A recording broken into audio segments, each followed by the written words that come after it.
tu peux faire la demande. Coach Andy, s'il te plaît. Coach Andy, tu peux faire la demande. Après Biro, tu pourras... Et même Drao, hein, camarade Drao. Coach. Hey, Coach Adam. Écoute, c'est un plaisir de te recevoir dans ce live. Le plaisir est partagé. Depuis de l'autre côté de Aoki, et je te suis, hein, je te suis. Tu fais un bon job, un good job. Félicitations, coach. En tout cas, je suis derrière toi, quoi. Je ne suis pas. Niofar, hey, Niofar, je suis ravi de te voir faire ces choses-là. C'est ça. Voilà. En tout cas, c'est une très bonne initiative. On en a besoin très souvent. Si vous pouvez le faire au niveau de votre cabinet, de le faire, c'est très bon, quoi, pour nous, surtout nous les coachs.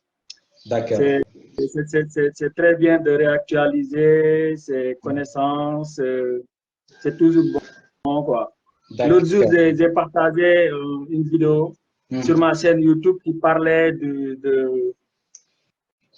je disais coach-toi toi-même. C'est-à-dire, ce que je voulais dire par là, c'est que, en fait, c'est une très grande responsabilité que d'être coach. Absolument. C'est-à-dire, à partir du moment où on se permet de coacher les gens, on est obligé de s'aligner sur cette coaching, quoi. Est-ce que vous comprenez un peu ce que je veux dire? Tout à fait. Donc, c'est ça. C'est ce que je voulais dire par là, parce qu'on ne peut pas coacher des gens, on ne peut pas dire à quelqu'un de se lever tous les jours très tôt, le matin, alors que nous-mêmes, on se lève tard, quoi. Est-ce que vous voyez un peu ce que je veux dire? Effectivement. C'est contradictoire. Donc, à partir du moment où on se permet de coacher des gens, même si on ne s'y connaît pas très bien, le fait de coacher, d'essayer de coacher ses amis, son enfant, ses neveux, ses nièces, le fait de les coacher nous oblige nous-mêmes à nous aligner sur les attitudes qu'on essaie de les inculquer. Et c'est ça la puissance pour moi, le secret du coaching. Et c'est pourquoi moi, à partir du moment où j'ai compris ça, je me suis dit que non, il faut que je m'exprime, il faut que j'essaie de faire quelque chose parce que ça va me motiver, ça va me permettre de m'améliorer, de me perfectionner tous les jours, parce que je ne voudrais pas décevoir. C'est ça, quoi. Donc, c'est ce que je voulais partager aujourd'hui dans ce live. Super. Voilà. Super. Non, mais tu as parfaitement raison. Hein? Oui. Vas-y. Oui, j'ai fini, hein, c'est ce que je voulais dire pour partager.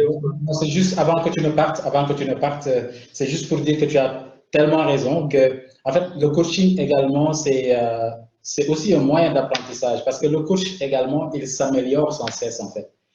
Apprendre, coacher, c'est apprendre aussi. Hein. Parce qu'aujourd'hui, il m'arrive de coacher des gens, par exemple, dans un domaine dans lequel je ne connaissais absolument rien. Mais le fait de les coacher dans ce domaine-là me pousse, moi, à aller faire des recherches, à travailler sur un certain nombre. Le coacher lui-même qui apprend des choses, en fait. Et moi, en apprenant tout ça, et parfois je découvre que ce qu'ils me disent me renforce dans mon métier de coach. Et ça me permet, par exemple, de trouver des astuces. Et parfois, on me raconte une histoire, on me donne une astuce, on me raconte une métaphore, on me fait une métaphore. Et j'utilise cette métaphore-là dans le coaching que j'ai fait.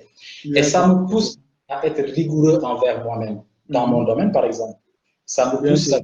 Quand je dis à une personne dans n'importe quel domaine, si tu veux aussi réussir, le fait d'avoir un mental fort, c'est important, d'autres choses, des aptitudes, des compétences de vie, c'est important, mais aussi, il faut travailler sa compétence technique. Et quand je dis à une autre personne, travaille ta compétence technique, quand je suis coach, je dois travailler à connaître les outils, à connaître le coaching, à appliquer.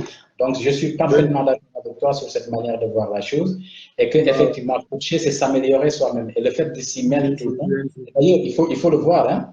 Quand tu commences à coacher en 1900, par exemple, disons en 99 ou en 2000, ta manière de coacher en 2000 par rapport à 2024 va changer. Hein. Je suis parfaitement d'accord. Bien sûr.